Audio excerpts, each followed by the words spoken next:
Hello friends, मैं Ravindra Mishra. Mitsubishi के PLC के आज के वीडियो में हम देखने वाले हैं पॉज राइजिंग पल्स या पॉजिटिव एज या पॉजिटिव ट्रांजिशन या ओएसआर, और दूसरा निगेटिव एज या आपका जो है फॉलोइंग पल्स जो है, या ओएसएफ वन शॉट फॉलोइंग। तो हम लोग देखते हैं कि ये होता क्या है।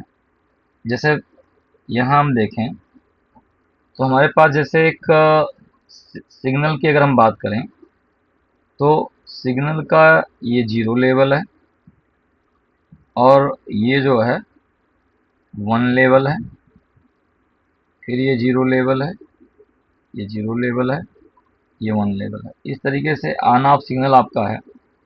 तो ये सिग्नल का जीरो यानी ये वो टाइमिंग है जो जहाँ सिग्नल ऑफ है, जीरो है। ये वो टाइमिंग है जहाँ सिग्नल आपका ऑन हो गया, वन हो गया। अगेन यहाँ पर ऑफ हो गया, यहाँ पर ऑन हो गया, फिर यहाँ ऑफ हो गया। तो देखिए वो टाइमिंग जब ये जीरो वैल्यू से वन वैल्यू की तरफ, यानी जब ये ऑफ से ऑन की तरफ आता है, ये एक स्पाइक, तो इसको मित्सुबिशी के पीएलसी में कहा जाता है राइजिंग पल्स।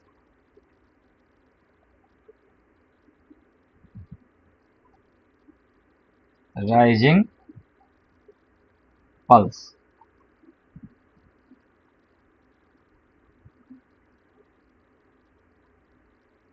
राइजिंग पल्स कहा जाता है मित्सुबिशी के उसमें जो है, इसको कहा जाता है राइजिंग पल्स।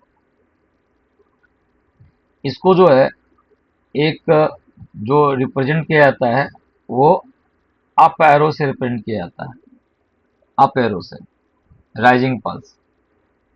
अदर मेक के पीएलसी में जैसे अगर हम एलन बेडली की बात करें तो इसको कहा जाता है O S R, one shot rising. अगर इसको हम सीमेंस की पीएलसी की बात करें तो इसे पी इस तरीके से डिनोट करते हैं, पॉजिटिव ट्रांजिशन। मतलब आपका सीमेंस की पीएलसी में इस तरीके से P positive transition, Allen Bradley की पीएलसी में इसको ओ एस आर आपका राइजिंग, वन शॉट राइजिंग। लेकिन हम अभी मित्सुबिशी की पीएलसी कर रहे हैं तो मित्सुबिशी की पीएलसी में इसको अप एरो से, जिसको राइजिंग पल्स कहा जाता है, ये वो टाइमिंग है जब ये जीरो से वन आ रहा है। कितनी देर तक आना है इससे कोई मतलब नहीं है, एक पल स्पाइक। अब देखो जैसे नॉर्मल जैसे क्वाइल टाइप का आउटपुट रहेगा तो उस पर ये एप्लीकेबल नहीं होगा, क्योंकि क्वाइल को तो कंटिन्यूस सप्लाई चाहिए। और ये वन शॉट राइजिंग, एक शॉट, मतलब बाकी कितनी देर तक आना है उससे नहीं मतलब है। तो जो पल्स पर ट्रिगर होती हैं, जैसे सेट रीसेट हो गया, ये पल्स पर ट्रिगर होते हैं। जैसे काउंटर हो गया, ये पल्स पर ट्रिगर होता है। तो जो पल्स पर ट्रिगर होते हैं उनके लिए एप्लीकेबल है। अभी हम लोग देखते हैं इसका जो है कि कितना यूजफुल है, एग्जाम्पल के साथ हम समझते हैं। और दूसरा जो है, ये वो टाइमिंग जब ये ऑन से ऑफ पर आता है, ये टाइमिंग, इसको मित्सुबिशी की पीएलसी में डाउन एरो से रिप्रेजेंट किया जाता है और इसको कहा जाता है फॉलोइंग पल्स। फॉलोइंग पल्स, वो राइजिंग पल्स था अप एरो, और डाउन एरो आपका जो है फॉलोइंग पल्स है। अब यही सी में एलन ब्रेडली की पीएलसी में ओएसएफ हो जाता है, वन शॉट फॉलोइंग। जैसे ये वन शॉट राइजिंग था, यहाँ वन शॉट फॉलोइंग हो गया। और सीमेंस की पीएलसी में जाएंगे तो इसे एन से डिनोट करते हैं, निगेटिव ट्रांजिशन। तो इस तरीके से जब जीरो से वन आता है तो उसको हम जैसे यहाँ राइजिंग पल्स या O S R, one shot rising या पॉजिटिव ट्रांजिशन कहते हैं। और जब वन से जीरो आता है तो उसको हम following pulse, one shot following या निगेटिव ट्रांजिशन कहते हैं। अब इसको हम प्रैक्टिकल एग्जाम्पल के साथ समझते हैं कि कैसे इसको हम यूज करेंगे। तो हम अपना सॉफ्टवेयर खोलते हैं, जी एक्स डेवलपर। जी एक्स डेवलपर को हमने ओपन किया और सॉफ्टवेयर ओपन करने के साथ में हम इसको दो एग्जाम्पल के साथ देखेंगे। पहले हम एक नया प्रोजेक्ट बना लेते हैं, FX2NC हमने प्रोजेक्ट में सेलेक्ट कर रखा है पीएलसी। वैसे कोई भी पीएलसी ले सकते हो, क्योंकि अभी हम तो यहाँ पर सिमुलेशन पे कर रहे हैं, बाद में हम हार्डवेयर पे भी करेंगे। तो मैंने यहाँ पर पॉजिटिव ट्रांजिशन लिया, यानी वन आपका जो है यहाँ पर अगर कर्सर ले जाओगे तो उसका नाम भी आएगा। तो अगर हमने यहाँ पर और इसको एक हमने मेमोरी बिट सपोज M0 ले लिया, या सिंपल हम चलो एक M0 की जगह पे चलो हम फिजिकल इनपुट ही ले लेते हैं।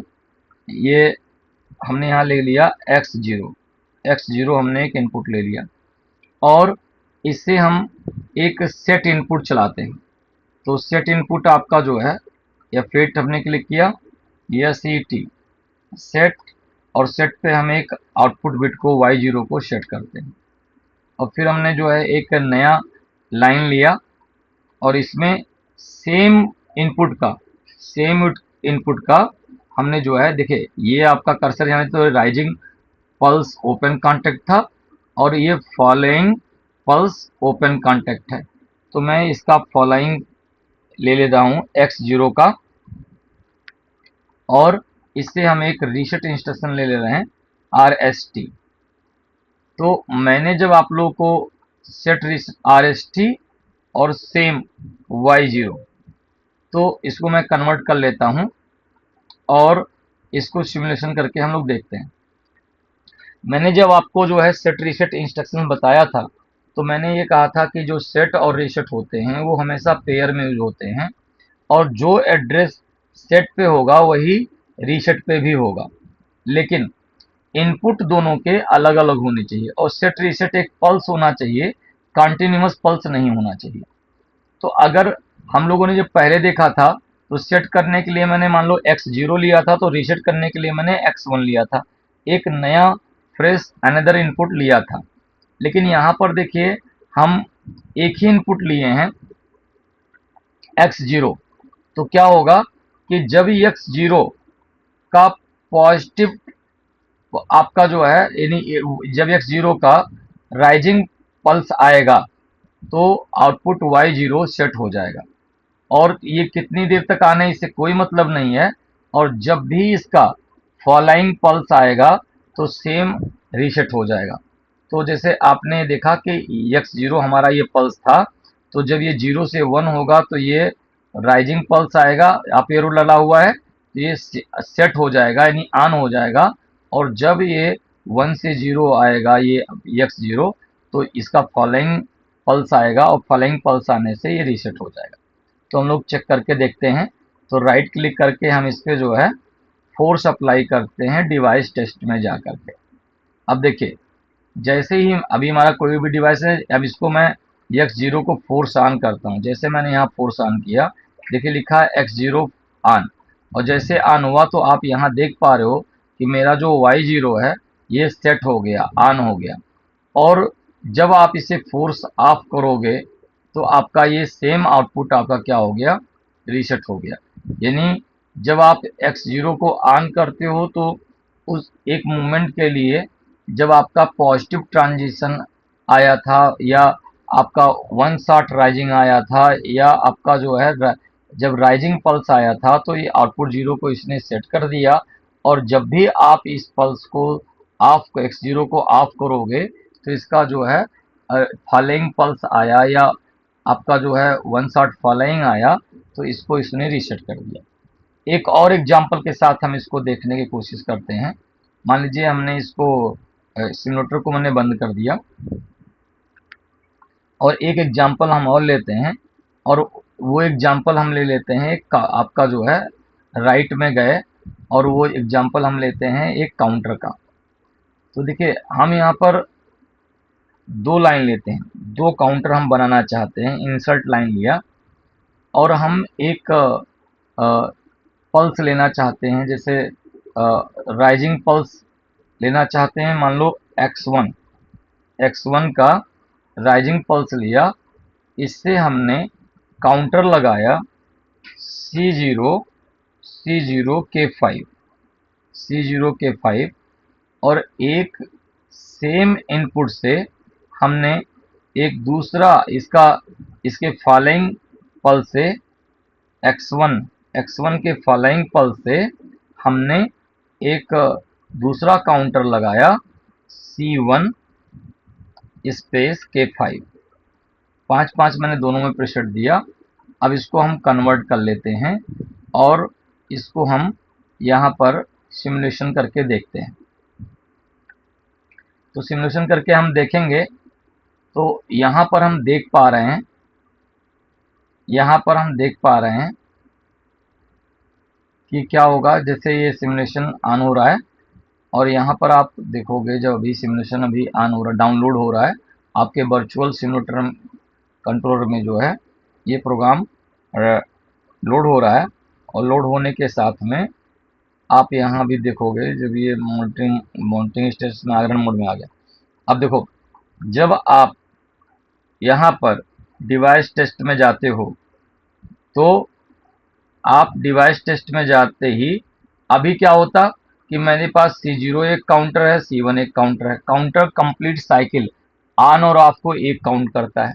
लेकिन अगर मैंने दोनों पे C0 के लिए भी मैंने X1 एड्रेस लिया है और C1 के लिए भी मैंने X1 एड्रेस लिया है।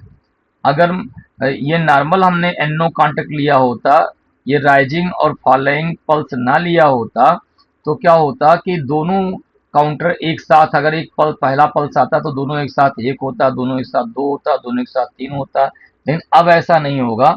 जब X1 का राइजिंग पल्स आएगा, दैट मीन्स जब X1 को हम ऑन करेंगे तो काउंटर जीरो के एक्यूमुलेटर की वैल्यू एक हो जाएगी ऐड। मतलब काउंटर जीरो के एक्यूमुलेटर की वैल्यू यहाँ आप देख पा रहे हो एक हो गई, क्योंकि आपने X1 को इस समय यहाँ पर देखो फोर्स ऑन कर रखा है, तो ये 1 हो गई।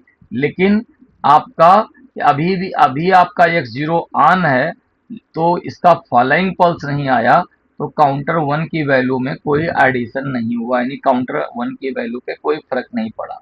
और जब आप ऑफ करोगे तो काउंट इस पल्स का जब फॉलोइंग पल्स आएगा, फॉलोइंग, तो ये आपका जो है इसने दूसरे काउंटर में ही जब जब आप ऑन करोगे तो C0 की वैल्यू इंक्रीज होगी, यानी C वैल्यू की काउंटर काउंट करेगा। और जब जब ये सेम एड्रेस ऑफ होगा तो C1 काउंटर की वैल्यू आपका जो है ऐड करेगा। देखिए दोबारा मैं ऑन कर रहा हूं, तो ऑन करने पे C0 2 हो गया और ये 1 है। फिर ऑफ किया तो ये भी 2 हो गया। फिर दोबारा ऑन किया तो पहले C0 आपका 3 हो गया और फिर जब ऑफ किया तो ये आपका हो गया। इस इस तरीके से फिर ऑन किया, यानी जब जब हम ऑन कर रहे हैं तो C0 की वैल्यू इंक्रीज हो रही है और जब ऑफ कर रहे हैं तो C1 की वैल्यू इंक्रीज हो रही है।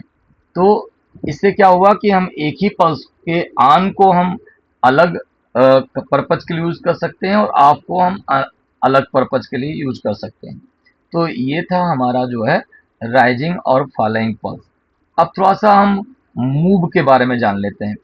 तो मूव क्या होता है, देखिए मूव जो है इंस्ट्रक्शन जो होता है वो एक सोर्स है और दूसरा डेस्टिनेशन है। तो सोर्स की वैल्यू हमें डेस्टिनेशन में मूव करानी है, भेजना है।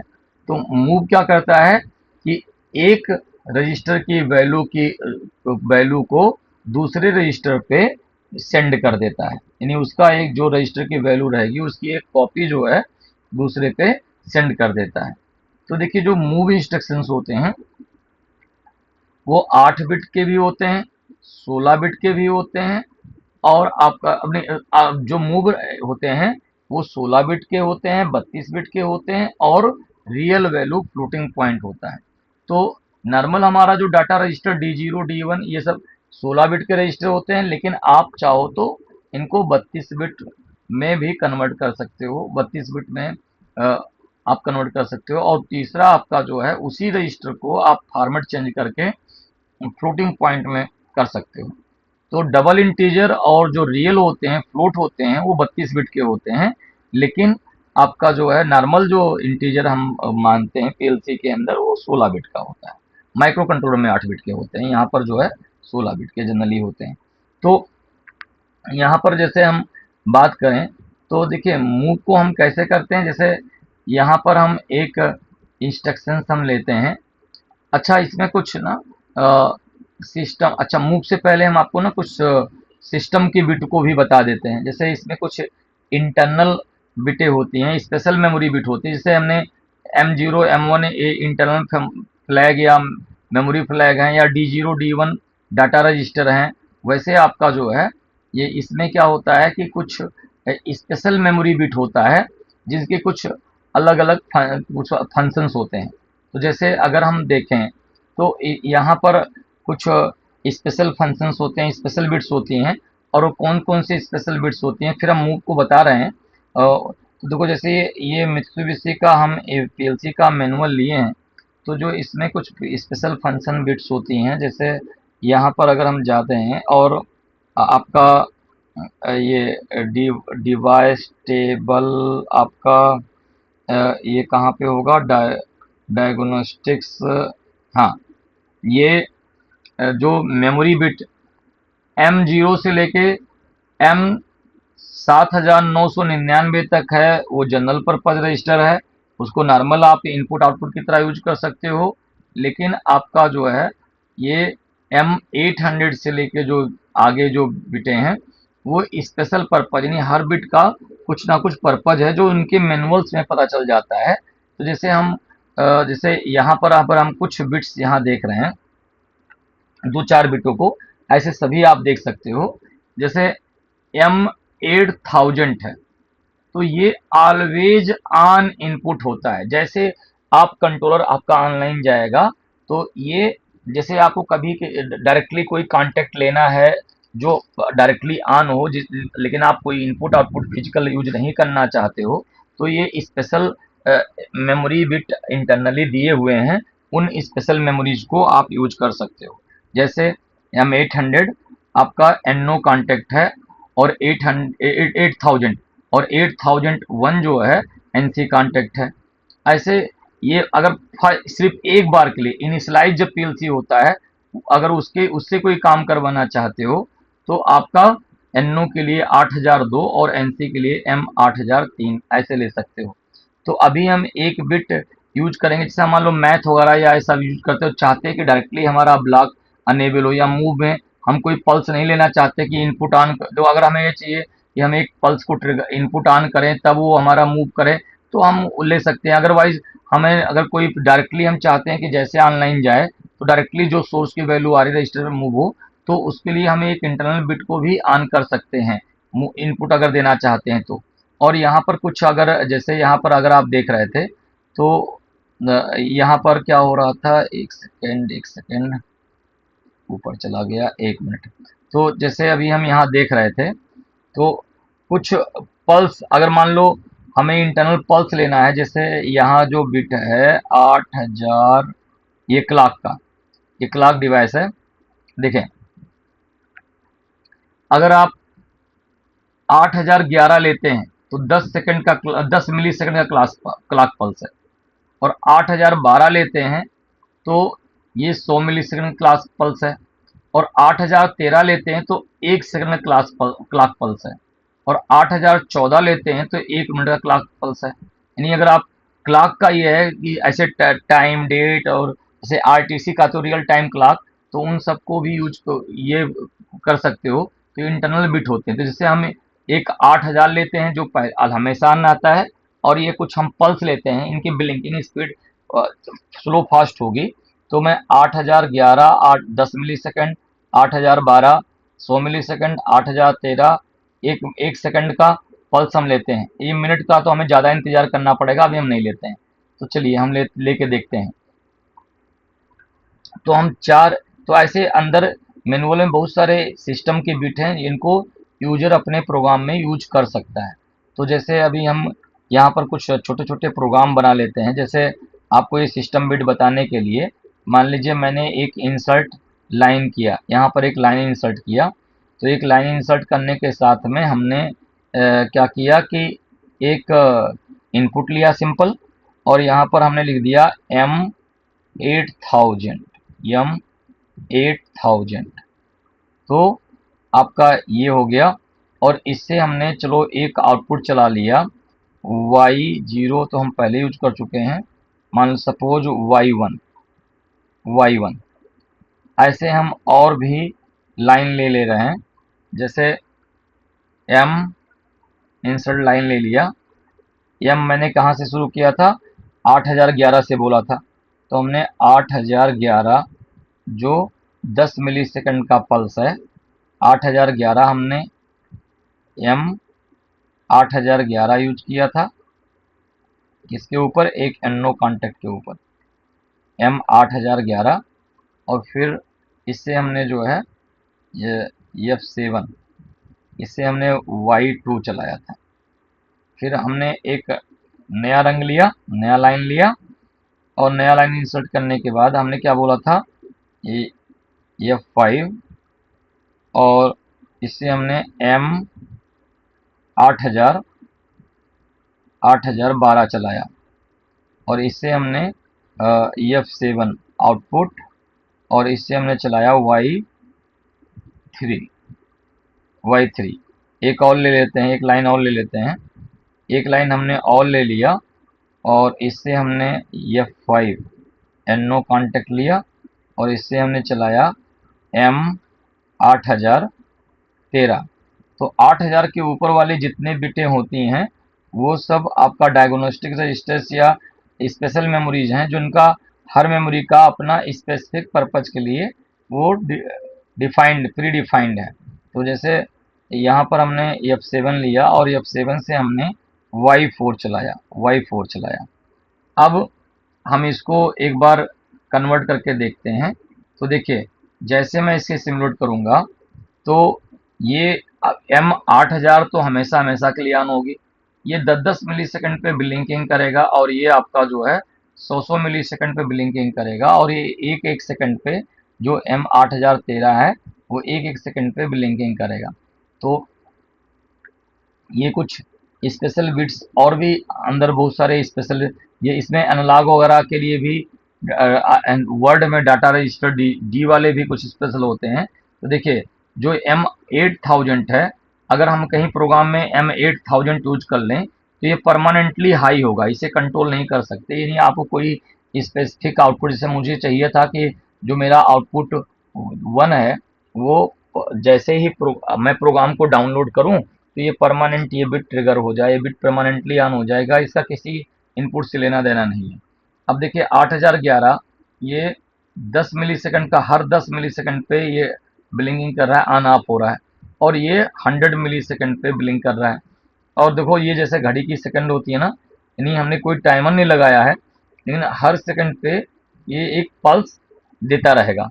तो ऐसे कुछ इंटरनल बिट्स होती हैं, इनको आप अपने रिक्वायरमेंट के हिसाब से, अगर कहीं आपको 1 सेकंड का पल्स चाहिए तो वैसे तो चाहो तो पल्स जनरेट आप जो है टाइमर लगा करके पल्स जनरेट कर सकते हो, टाइमर से कर सकते हो, टाइमर कंपेयर से कर सकते हो। नहीं तो आपका डायरेक्टली यहाँ पर, जैसे हमने एक पुश बटन को टॉगल बनाने के लिए हम लोग होल्डिंग होल्डिंग करके पहले सीखते थे, बनाते थे, लेकिन अभी हमने बताया था इस मित्सुबिशी में एक ALTP पल्स था, उसको भी हम यूज कर सकते थे। तो देखिए, अब हम आपको जो है, जैसे हमने जो सेशन स्टार्ट किया था तो कहा था मैं मूव के बारे में, बीच में हमने हमने ये ध्यान आ गया तो हमने कहा चलो आपको ये सिस्टम बिट को भी यूज करना बता देते हैं, यूज कर सकते हो।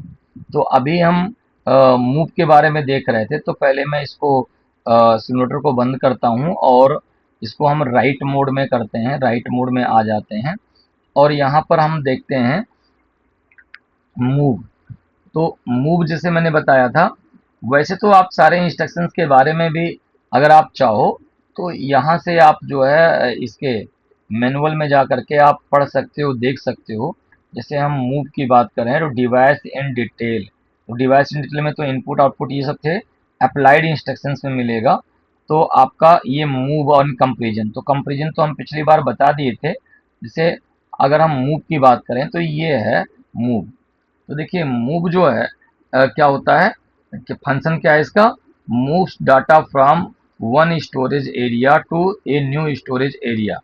इसमें आप ऑपरेंड, सोर्स, यस का मतलब सोर्स है, डी मतलब डेस्टिनेशन है। तो कोई भी कांस्टेंट या आपका जो है कोई कांस्टेंट है या टाइमर है, काउंटर है, ये सब आप यहाँ पर डाल सकते हो, लेकिन डेस्टिनेशन पे आप कांस्टेंट नहीं डाल सकते कि स्टोरेज डालोगे। अब प्रोग्राम का स्टेप है, ये मूव 5 स्टेप का होता है, और डी देखो, एक मूव है और एक डी मूव है।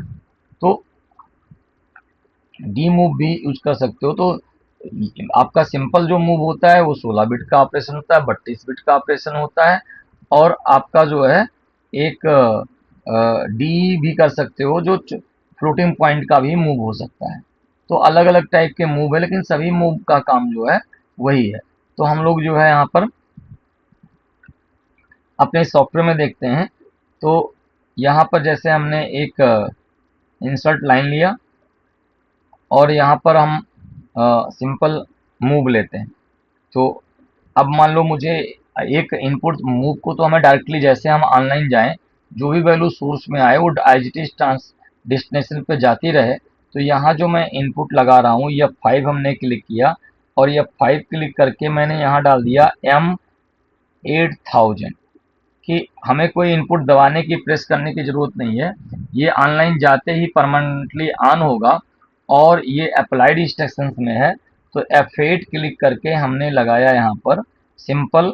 एक पहले हम मूव देखते हैं, सिंपल हमने मूव लगाया। तो जब हमने मूव लगाया और यहाँ पर आपका क्या है देना है, स्पेस लिख करके एक सोर्स, मान लो हमने यहाँ लिख दिया D0।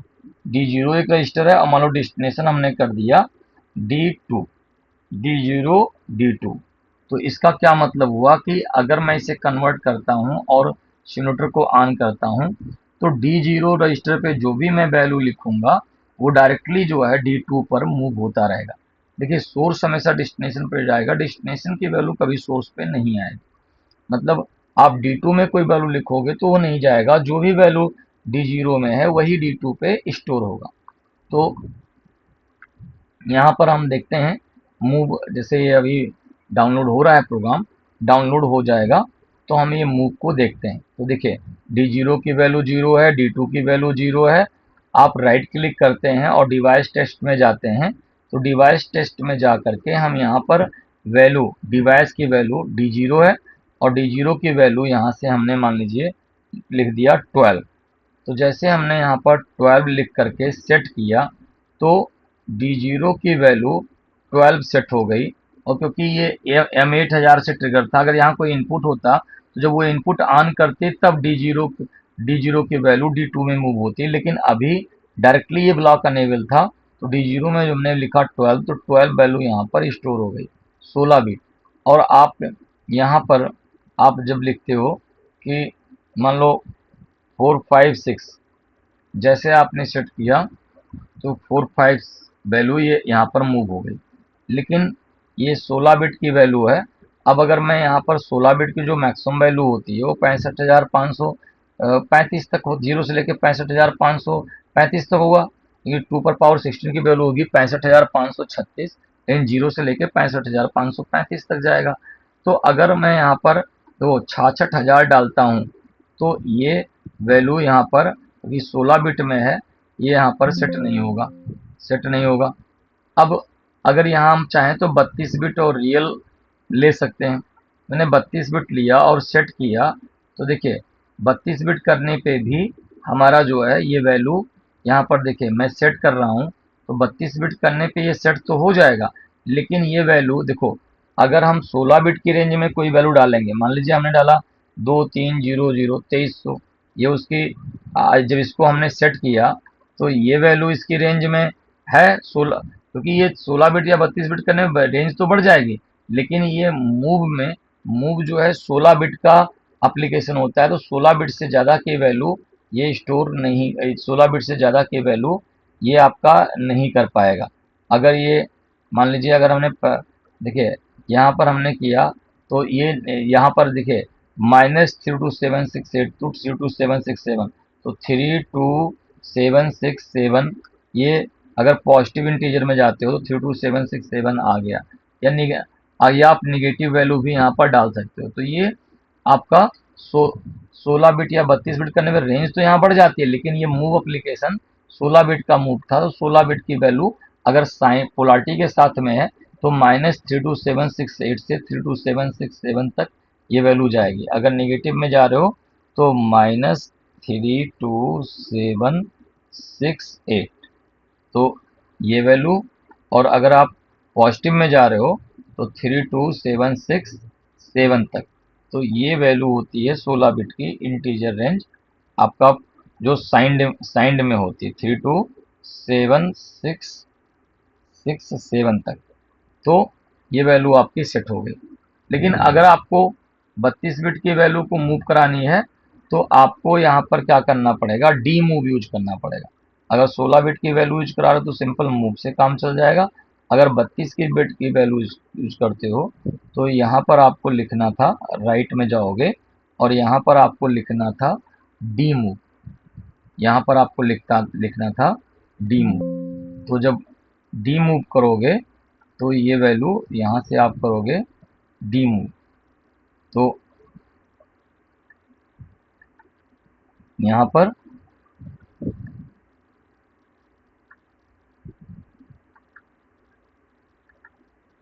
जो इंस्ट्रक्शंस है F8 और DMOV, डी मूव, और मान लो आपने कहा D0, D4, कुछ भी लिख दिया।